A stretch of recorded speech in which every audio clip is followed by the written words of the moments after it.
The trap on I-40. I've been a long-haul trucker for over a decade. In that time, I've seen all kinds of strange things. Abandoned cars on deserted highways, shadows moving in the periphery, strange roadside encounters that make you question what's real and what your sleep-deprived brain might be inventing. You learn to shake off the weirdness. Keep your eyes on the road, stay alert, and never stop unless you absolutely have to. But there's one night I can't shake. It was winter 2021. I was hauling a flatbed of construction equipment from California to Oklahoma City. That particular leg of the trip had me cutting across New Mexico, eastbound on Interstate 40. It was just past 1 a.m., and I was about an hour east of Albuquerque. The road was dead quiet.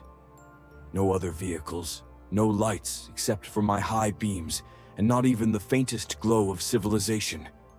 Just darkness and open road. I had the radio low, some old country track crackling through the speakers, and a half-empty can of Monster Energy sweating in the cup holder. My eyelids felt heavy, that dangerous mix of boredom and exhaustion creeping in. Still, the air was calm, and I had that sense of isolation truckers know well, the feeling that you're the only person alive in the world. Then I saw it. Up ahead, about 200 yards away, a pickup truck sat on the right shoulder. Its hazard lights blinked against the blackness like a beacon. It wasn't unusual. People break down all the time. Maybe a flat tire. Maybe someone waiting on a tow. But something was wrong. As I got closer, my headlights caught a flicker across the road. A metallic glint. I squinted, leaned forward, and eased off the gas. The light caught it again. A glimmer of steel or chrome stretched in a line across the asphalt. Spikes. A full strip of tire-shredding spikes had been laid across the road, just far enough from the parked truck that you wouldn't see them until the last second. I felt my gut drop. This wasn't a coincidence. This wasn't someone broken down. This was a trap. I didn't think. I just acted. I tapped the brakes gently, scanning the road and surrounding terrain. The truck's driver's side door was cracked open, but I couldn't see anyone inside. I swerved into the empty oncoming lane. Thank God there was no traffic, barely clearing the edge of the spike strip by a few inches. My tires hit clean pavement on the far side, and then movement. In my side mirror, I saw two figures explode from the ditch beside the road. They were running, full sprint, toward my cab. One of them raised something in his hand. I couldn't tell what it was. A gun, a pipe, a crowbar. My heart kicked into overdrive. I slammed my foot on the gas, the engine roaring as my truck surged forward. I kept glancing in the mirror. The men didn't follow far. They just stood there, illuminated in my red taillights, watching. Their faces were lost in shadow. I didn't slow down, not for 10 miles. I kept my foot pressed to the floor, my eyes flicking to the rearview mirror again and again, half expecting to see those headlights behind me. Nothing. Eventually, I reached a 24-hour truck stop, a lonely, fluorescent-lit oasis in the void. I pulled in, parked between two sleeping rigs, and killed the engine. My hands were still shaking as I reached for my phone. I called the New Mexico Highway Patrol, trying to keep my voice steady as I explained what I'd seen. The truck, the spikes, the men. The dispatcher was calm. Too calm. "Thank you for the report," she said. "We'll send a unit out to check it. Can you stay put for a while in case the officer needs to speak with you?" I agreed. What else could I do? I sat in that lot, engine off, staring at the empty road like it might bite me. Every flicker of movement in the corner of my eye made me jump. I kept scanning my mirrors, waiting for headlights that never came. About 20 minutes later, my phone rang. "We sent a unit to the location you described," the dispatcher said. "There's nothing there now. The pickup truck is gone. No sign of a spike strip either." I blinked.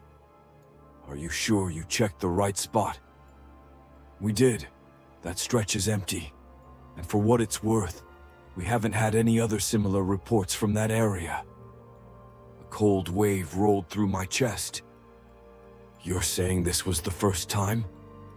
A pause, longer than it should have been. "As far as we know, yes." I didn't like her hesitation. It didn't feel like a confident answer. It felt like uncertainty, like there were holes in the story she didn't want to admit to. "You need anything else from me?" "No, sir," she replied. "But if you're heading east, stay alert." I hung up and stared at the dark highway beyond the lot. I tried to imagine what would have happened if I hadn't noticed the spikes. If I had run over them, blown a tire, been forced to pull over. Would they have just robbed me? Or would it have been something worse? I got back on the road eventually. I had no choice. I had a delivery to make. I finished the run, dropped the load in Oklahoma City, and started heading west again the next day. But something changed after that night. I wasn't just scanning the road for potholes or cops anymore. I was watching for traps, for people. A few weeks later, I was grabbing breakfast at a diner near Amarillo. 2 other truckers were talking at the next booth. I wasn't eavesdropping at first, but then I heard one of them mention spikes. My ears perked up. The story was eerily similar. An ambush set up on a remote stretch of road, spikes laid across the asphalt, a broken-down vehicle as bait. But in that case, the driver hadn't been as lucky. He stopped to help, got out of his truck, and was jumped by 2 men who beat him unconscious and took everything: his load, his wallet, even his truck. The rig was found 3 days later, abandoned, gutted. The perpetrators were never caught. I didn't say anything. I just listened, my eggs going cold on the plate. The other truckers laughed it off eventually, trying to shake off the unease. But I could tell they were spooked too. From that day forward, I made a silent promise to myself. Never stop for a broken-down vehicle. Not unless you see a family. Not unless it's the middle of the day. Never at night. Never alone. Because the road can be a lonely place, but sometimes it's not as empty as it looks. And sometimes, what's waiting out there isn't just coincidence. It's planned. The man who smiled. I'd been delivering pizzas in Sacramento for about 6 months.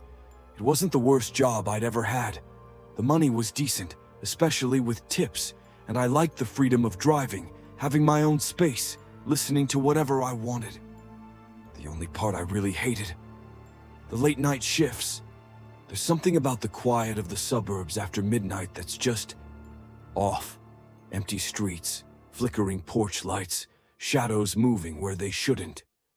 You start to feel like you're the last person alive, just you and the hum of your engine echoing through forgotten neighborhoods. That night, it was close to 12:30 a.m. I had just finished my final drop-off of the shift, 3 large pepperonis and a side of wings to a guy who barely opened the door and didn't tip. I was exhausted, running on 2 slices of cold cheese pizza and caffeine. All I wanted was to get home, crash into bed, and sleep through till noon. I took the back roads home like I always did. Quieter, faster, and far fewer drunk drivers than the main roads. It was a narrow 2-lane street winding through the edge of town, where suburbs start to thin out into farmland. No traffic lights, no sidewalks, and barely any street lamps. Just fields and chain-link fences, and the occasional mailbox. That's when I noticed the headlights behind me. At first, I didn't think much of it. A lot of folks take these roads at night. But something felt off. The car wasn't just behind me. It was close. Too close. tailgating me like we were in rush hour traffic, except there was no one else on the road for miles. I tapped my brakes lightly, just a polite back-off signal. No response. Instead, the car seemed to get closer. I shifted into the right lane, assuming the guy was just impatient and wanted to pass. But he didn't. He matched my speed. Perfectly. That's when the first ripple of unease slithered down my spine. I glanced into the rearview mirror, but his headlights were too bright. Blinding, really. I couldn't see the driver's face, just two glaring eyes staring into mine through the mirror. Maybe it's just a road rager, I told myself. Just some jerk in a hurry.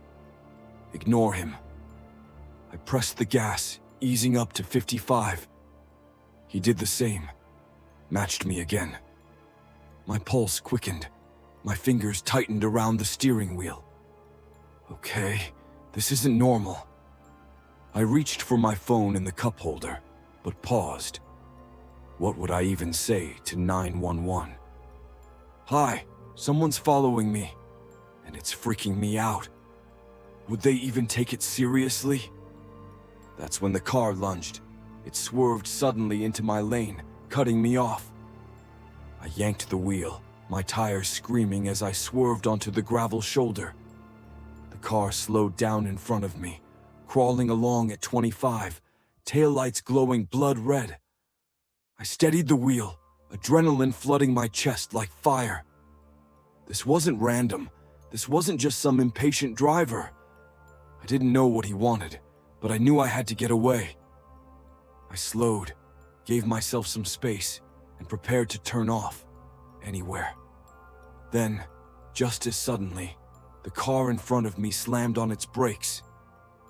I had to stomp on mine to avoid rear-ending him. My body jolted forward, seatbelt digging into my ribs. He just sat there, no flashers, no movement. I could feel his eyes on me, watching. That was it. I was done playing. I threw the car into reverse, swerved into the opposite lane, and floored it. The engine roared as I tore down the road, heart hammering in my chest. I glanced in the mirror. He was following. Again, no headlights this time, just a black shape gliding through the dark. I turned down a side road so sharp, my tires squealed and nearly fishtailed into the ditch. He followed. Street after street, turn after turn, he stayed with me. I don't remember how long it went on. 10 minutes, maybe more. It felt like hours. I was shaking so badly my hands were slippery on the wheel. My breath came in short, ragged bursts. I tried everything, random turns, sharp corners, slowing down suddenly. But he stuck with me. He was toying with me. I was sure of it. Then I saw it. Up ahead, a small shopping plaza with a brightly lit gas station. Neon signs, security cameras, people, safety. I didn't even brake. I just swung into the lot hard, nearly clipping the edge of a parked car. The black car sped past. I slammed the car into park and sat there, gasping, sweat soaking my back. I was safe. I had made it. But I didn't move. I just stared through the windshield, trying to calm the shaking in my chest. The cashier inside the station noticed me, gave a little nod like, "You okay, man?" I gave a weak wave. Then I saw it. The black car, creeping along the road behind the station. Slowing, watching. He hadn't left. I ducked inside the station, practically sprinting to the counter. The cashier, a guy in his 30s with a bored expression, looked up from his phone. "You good, dude?" I glanced behind me, trying not to look panicked. Someone's been following me, like, aggressively. The guy raised an eyebrow, setting his phone down. "You call the cops?" "Didn't have service," I muttered. "Can I just hang here for a bit?" He nodded. "Of course." We both turned to the front window just in time to see the black car again. It was rolling past slowly, headlights off. I could just barely make out the driver. A middle-aged man, tan jacket, clean-shaven. Ordinary looking, except for his smile. He turned his head, looked right at me through the glass, and smiled. Not like a normal smile, not friendly, not mocking, just confident, like he knew something I didn't. Then he lifted his hand and waved. Not a casual wave, not a quick hello. It was slow, deliberate. I felt ice settle in my chest. The car didn't stop. It kept going, disappearing into the night. I waited inside the gas station for another hour. The cashier kept checking the cameras, peering outside every few minutes. He never came back. Eventually, I called a friend, had them stay on the line as I drove home a different route. That night, I didn't sleep. Even now, years later, I still think about him. Who was he? What did he want? I don't think it was just about scaring me. That wave, that smile, it felt like a message, like he'd chosen me, like he'd enjoyed the chase. And maybe worst of all, he never had to say a word, because I'll never forget his face. And deep down, I think he's still out there, waiting for someone else to take the wrong road home.